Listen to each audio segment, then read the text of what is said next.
দ্বাদশ শ্রেণীর শিক্ষার্থীরা, তোমাদেরকে স্বাগতম জানাচ্ছি আজকের ক্লাসে। আজকের ক্লাসের মূল আলোচ্য বিষয় হচ্ছে বাইনারি যোগ কিভাবে করব, অক্টাল যোগ কিভাবে করব, হেক্সাডেসিমাল যোগ কিভাবে করব।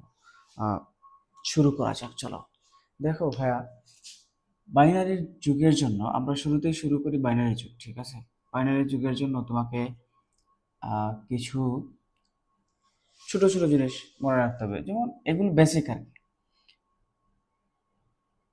যেমন তোমাকে মনে রাখতে হবে 0 + 0 যদি আমরা যোগ করি তাহলে 0 হয়, এটা স্বাভাবিক নিয়ম।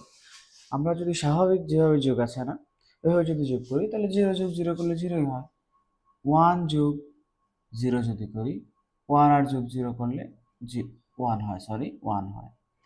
তারপরে 0 + 1, অর্থাৎ উপরে যদি 1 হয় নিচে 0 হয়, সেটাকে 1 হয়, লাইক এরকম।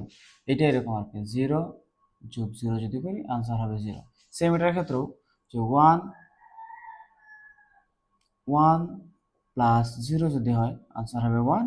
এই ক্ষেত্রে 0 + 1 যদি হয় সেক্ষেত্রে আনসার হবে 1।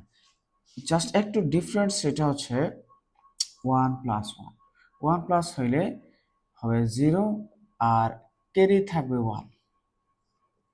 এটা লজিক খুবই সহজ। 1 আর 1 কত হয়? 2। কিন্তু বাইনারিতে তো 2 কোনো সংখ্যা নেই, বাইনারিতে হচ্ছে 2 মানে 1 0। এই 1 0 আমরা তো নর্মালি 0 লিখি শেষে, আর ক্যারি যেটা থাকে সেটা এই পাশে চলে আসে। Very simple.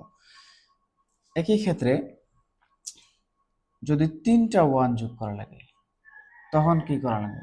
তখন আনসার 1 আর ক্যারি হচ্ছে এই 1। সেটাও কিভাবে? 1 + 1 + 1 মিন্স হচ্ছে 3। বাইনারিতে তো 3 লেখা যায় না, সেটা লিখে হচ্ছে 1 1। 1 হইলে এই 1টা উত্তর, আর এই ক্যারি 1 হবে ক্যারি, ঠিক আছে? So let me finish. এখন যদি আমরা এখানে একটা নর্মাল যোগ দেখাই আর বাইনারি যোগ, সেটা হচ্ছে ধরা যাক যে 1 + 1, সরি মিস্টেক হয়েছে এখানে, 1 0 1 0 1 প্লাস বলে ফেলছি, হ্যাঁ, ভেরি আর্লি মর্নিং।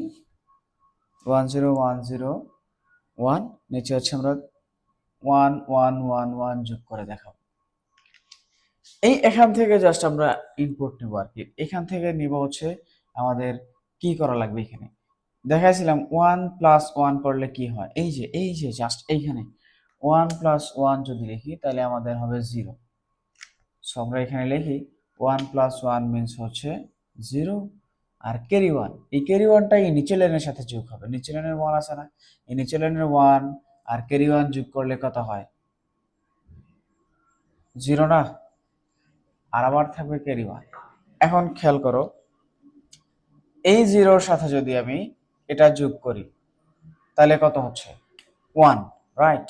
নিচের লাইনের সাথে 1 যোগ করলে হচ্ছে 0 + 1 হচ্ছে 1।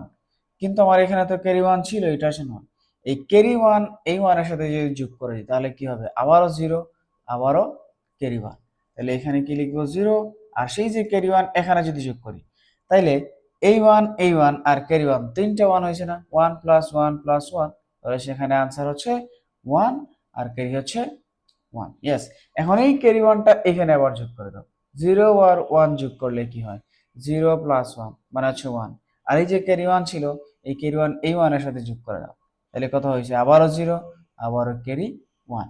তাহলে এটার জন্য আনসার লিখবো 0। আর এই যে ক্যারি 1, এই ক্যারি 1 এখানে যদি বসাই তাহলে 1 আর সেই ক্যারি 1 আবারও 0 আর এই ক্যারি 1। এটি হচ্ছে answer. Very easy, very easy, just focus করতে হবে। এখন এট দ্য সেম টাইম যদি দশমিক সংক্রান্ত অঙ্ক আমাদের করতে হয় তাইলে কি করব? দশমিক সংক্রান্ত অঙ্ক করতে হইলেও সমস্যা নাই। ধরা যাক 1 1, তারপরে হচ্ছে 1 0 1, পয়েন্ট আগে নোট করে নিয়েছি যাতে এগুলো করতে আমার সহজ হয় আর কি। পরে হচ্ছে সেম দশমিক দিকে এই পরে 0 1, আর এই পাশে হচ্ছে 0 1 0 1 1।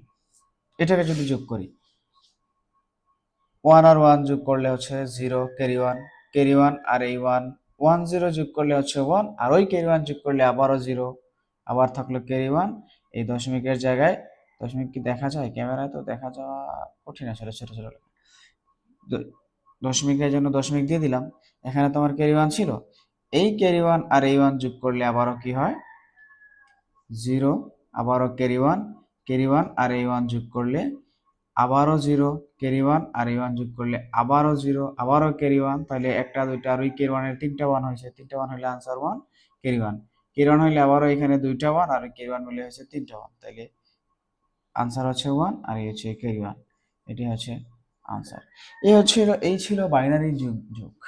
তো বাইনারি যুগ ভেরি ইজি। তারপরও বারবার না বুঝলে তোমরা কি করতে পারো, একটা ভিডিও আটকায় দিও, পজ করে করে বারবার দেখো। তারপরে একান্ত না পড়লে কমেন্টে জিজ্ঞাও যে ভাইয়া আরো ইজি কোনো মেথড আছে কিনা, আরো ইজি কোনো মেথড থাকলে সেটা অবশ্যই, মানে তুমি যদি যেরকম পড়তে চাও লিটারালি, পরামর্শ হচ্ছে বড় কথা, তুমি বলবা যে এইরকম, দেন ফাইন, দেখবা হয়ে গেছে।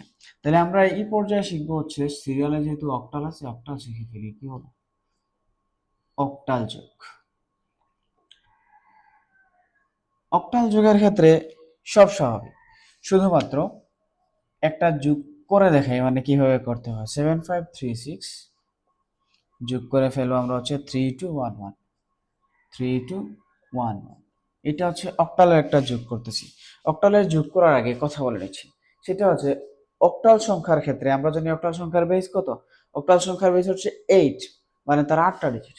এক্ষেত্রে যদি আমার যোগফল 8-এর সমান হয়, যোগফল যদি 8-এর সমান হয়, তাহলে যোগফলের জায়গায় বসবে 0 আর ক্যারি হবে 1।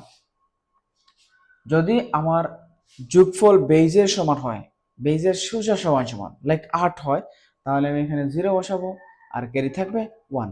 বাট যদি যোগফল বেইজের চেয়ে বেশি হয়, তাহলে বেইজের চেয়ে যত বেশি হয়েছে সেটা হচ্ছে আমরা লিখবো আর ক্যারি অবশ্যই 1 হবে। তাহলে দেখা যাক কি করা যায়। 6 আর 1 কত হয়েছে 7, 7 তো 7-এর মতো 7 বসবো, 3 আর 1 হচ্ছে 4, 5 আর 2 7। এখন দেখো 7 আর 3 হচ্ছে 10, 7 আর 3 10, তার মানে বেস থেকে কত বেশি হয়েছে, 8 9 10। আমার 7 আর 3 হচ্ছে 10, তাহলে আমার বেস হচ্ছে 8, 8 থেকে কত বেশি হয়েছে, 2 বেশি না 10 হলে, তাহলে এখানে হচ্ছে 2 আর এই হচ্ছে ক্যারি 1। এটাই হচ্ছে আমার অক্টাল সংখ্যা পদ্ধতির যোগ। একইভাবে দশমিক সংক্রান্ত জিনিস, মনে করো তুমি এখানে দশমিক আছে, এখানে দশমিক আছে, সো এখানে স্বাভাবিকভাবে দশমিক এখানেই হবে, সো ইজি। আবার যদি একান্ত না পারো, ভিডিও বন্ধ করে দিয়ে পজ করে দিয়ে তুমি দেখো, নিজে ট্রাই করো। বাসায় প্রচুর প্র্যাকটিস করার কোনো বিকল্প সত্যিকার অর্থে নেই। এখন যদি আমরা একটা হেক্সাডেসিমাল যোগ দেখি,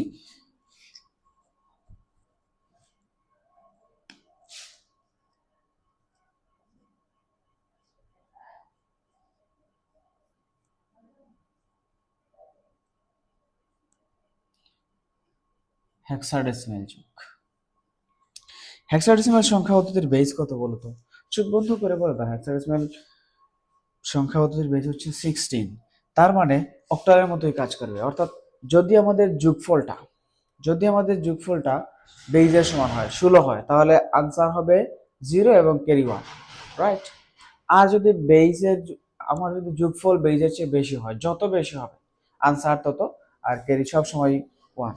তাহলে আমরা একটা করি যে A C to B E, এগুলো মনে রাখতে হবে। এ সি মানে কি, টু বি ই মানে কি,